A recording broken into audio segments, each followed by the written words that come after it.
ప్రజల మనసులోకి ప్రస్తుత రాష్ట్ర పరిస్థితి ఏందో చెప్పాలన్నటువంటి ఒక బాధ్యతగా వైఎస్ఆర్సీపీ పార్టీకి చెందినటువంటి జనరల్ సెక్రటరీగా, న్యాయ వ్యవస్థలో కొంత తెలిసినవాడిగా, చట్టాల మీద కొంత అవగాహన ఉన్నవాడుగా ఖచ్చితంగా ప్రజల దగ్గరికి నేను ఈ విషయాలు చర్చలో పెట్టాలనేటువంటి నా బాధ్యతగా, పౌరుడిగా, ఆంధ్ర రాష్ట్ర నివాసిగా ఈ ప్రెస్ కాన్ఫరెన్స్ పెట్టడం జరిగింది. ముఖ్యంగా ఆంధ్ర రాష్ట్రంలో రాజ్యాంగ విచ్ఛిన్నత, when the constitution broke down beyond repair. మామూలుగా రాజ్యాంగ విచ్ఛిన్నతకి చట్టమై అది లా అండ్ ఆర్డర్ బ్రేక్ డౌన్ అని కన్ఫ్యూజ్ అవుతుంటారు. లా అండ్ ఆర్డర్ బ్రేక్ డౌన్ అంటే ఇండివిజువల్గా ఎక్కడనో స్పేరింగ్గా ఎవరో చట్ట వ్యతిరేక చర్యలు చేస్తే అది లా అండ్ ఆర్డర్ బ్రేక్ డౌన్. ఇక్కడ జరిగేది కాన్స్టిట్యూషనల్ బ్రేక్ డౌన్ అని ఎందుకు అంటున్నానంటే స్టేట్ స్పాన్సర్డ్ టెర్రరిజం. ఈరోజు ఆంధ్ర రాష్ట్రంలో స్టేట్ స్పాన్సర్డ్ టెర్రరిజం జరుగుతుంది. రాజ్యహింస, రాజ్యాంగాన్ని, పౌరుల యొక్క ప్రాథమిక హక్కుల్ని రక్షించాల్సినటువంటి ప్రభుత్వం, ప్రజలచే ఎన్నుకోబడినటువంటి ప్రభుత్వం, రాజ్యాంగం మీద ప్రమాణం చేసినటువంటి నాయకులు వారు చేసే దురాగతాలు, రాష్ట్రమే రావణకాష్టంగా మార్చినటువంటి పరిస్థితుల్లో స్టేట్ స్పాన్సర్ ప్రభుత్వే అరాచకాలకి శ్రీకారం చుట్టినప్పుడు ఖచ్చితంగా దీని లా అండ్ ఆర్డర్ ఫెయిల్యూర్ కాదు, ఇది కాన్స్టిట్యూషనల్ బ్రేక్ డౌన్గా మీకు చెప్పడం జరుగుతుంది. రెండో విషయం,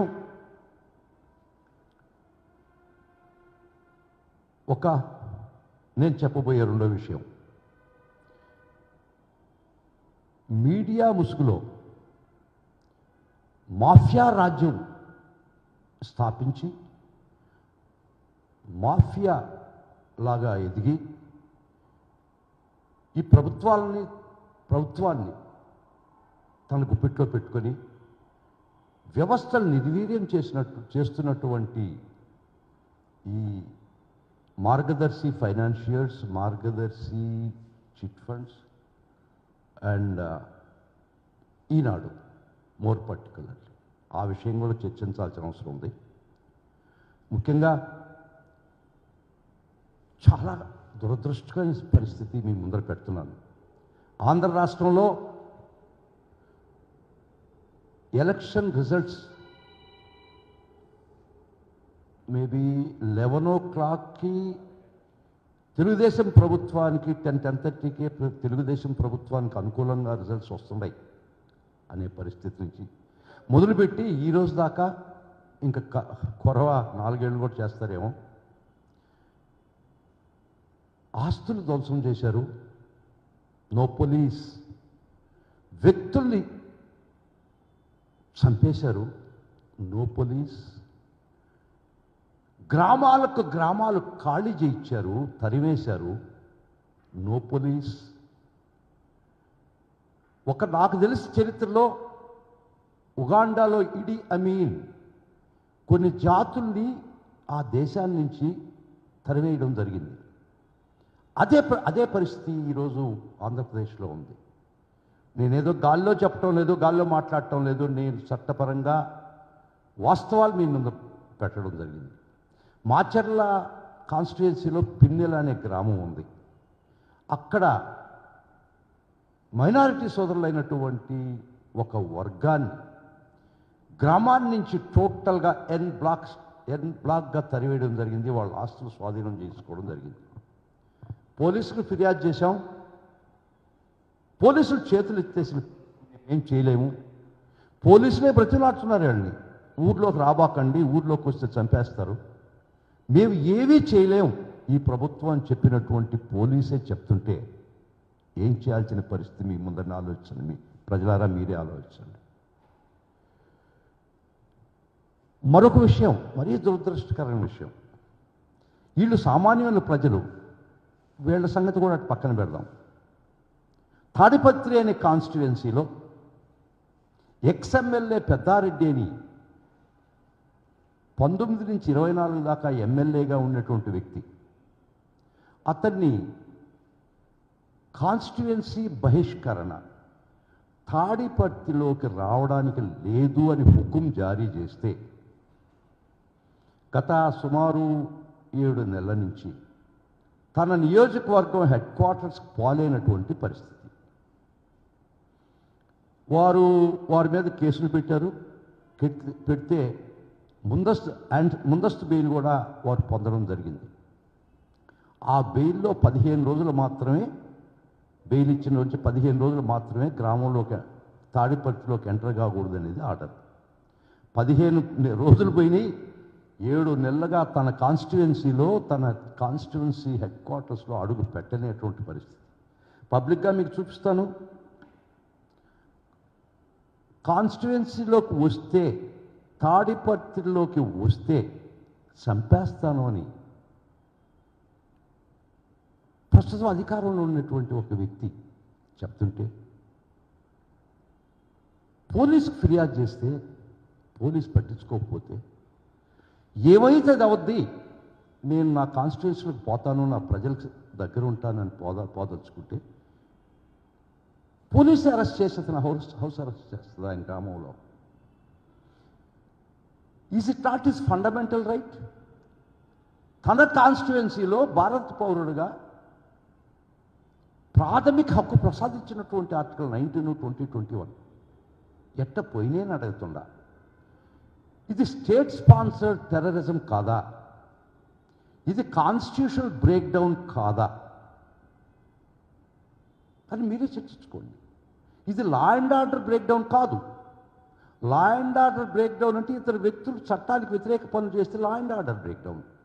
ఇక్కడ చట్టమే, ప్రభుత్వమే ప్రాథమిక హక్కులు కాలరాస్తుంటే ఒక ఎక్స్ఎమ్మెల్యే పరిస్థితి చెప్తుండా. తన కాన్స్టిట్యుయెన్సీలోకి వస్తే చంపేస్తామని పబ్లిక్గా బెదిరిస్తుంటే కూడా కళ్ళప్పగిచ్చి చూస్తుంది అన్నటువంటి ఈ ప్రభుత్వ చర్యలు ఏమందాం. సరే, న్యాయస్థానాన్ని ఆశ్రయించాం. గత 7 నెలలుగా మా యొక్క రోదన, ఆవేదన, ఆ పిటిషన్ ఎక్కడ వేసిన గొంగళి అక్కడే ఉన్నట్టుంది. చట్టంలో చాలా ఫ్లవరీ జార్గన్, లీగల్ జార్గన్ ఒకటి ఉంది. Justice delayed is justice denied అని. ఈ కేసులో అది పుస్తకంలో రాతక మాత్రమే పరిమితమైనటువంటి పరిస్థితి. 7 నెలలుగా ప్రాథమిక హక్కు తన కాల రాస్తుంటే మేము చట్టాన్ని ప్రభుత్వం దృష్టికి తీసుకుపోయినా, కోర్టు దృష్టికి తీసుకుపోయినా ఒక్క ఇంచి కూడా ఆ కేసును ముందకి జరగనీలేనటువంటి పరిస్థితి. సాయశక్తులా న్యాయ పోరాటం చేస్తున్నా కూడా ఒక్క ఇంచి కూడా న్యాయం వైపు ఆ కేసును తీసుకుపోలేనటువంటి దురదృష్టకరమైనటువంటి పరిస్థితిలో ఈ వ్యవస్థలో కొట్టుమిట్టాడుతున్నాం. ఇది కాన్స్టిట్యూషనల్ బ్రేక్ డౌన్ కాదా? నిన్న మీకు అందరికీ తెలుసు, ఈ మధ్య సోషల్ మీడియా కార్యకర్తల్ని కొన్ని వేల మందిని 100 కేసులు పెట్టి అప్లికబుల్ కానిటువంటి 111 BNS పెట్టి వేధించి, వేటాడి, హింసించింది ఈ ప్రభుత్వం కాదా? ప్రభుత్వమే రాజ్యహింసకు పాల్పడినప్పుడు, ప్రభుత్వమే రాజ్యాంగం ప్రసాదించినటువంటి హక్కులు కాలరాస్తున్నటువంటి పరిస్థితుల్లో ఆంధ్రప్రదేశ్లో రాజ్యాంగ విచ్ఛిన్నం జరిగిందా, జరగలేదా? It's not break down of law and order. Break down of law and order చాలా చిన్న పదం. అది ఒక చిన్న పరిధికి సంబంధించింది, అది వ్యక్తులకు మధ్య సంబంధించింది. ఇక్కడ రాజ్యహింస, స్టేట్ స్పాన్సర్డ్ టెర్రరిజం. ఈ రోజున పెట్టండి, ఒక కమిషన్ అపాయింట్ చేయండి, గ్రామాలను తీసుకుపోతా, నేను దగ్గరుండి తీసుకుపోతా. ఎన్ని గ్రామాల్లో ప్రజలు తరివేసి వాళ్ళ ఆస్తులు స్వాధీనపరుచుకొని వాళ్ళ పసుగడాదులు మీరు లాగేసుకుని వాళ్ళ ఇళ్ళని మీ స్వాధీనం చేసుకునేటువంటి గ్రామాలు నేను ఇన్ని చూపిస్తాను. రండి, ఎవరైనా రండి. ఈ వ్యవస్థ మీద నమ్మకం ఉండే ఒక కమిషన్ రండి, పోతాం, చూస్తాం, ఆంధ్ర రాష్ట్రం అంతా తిరగదాం.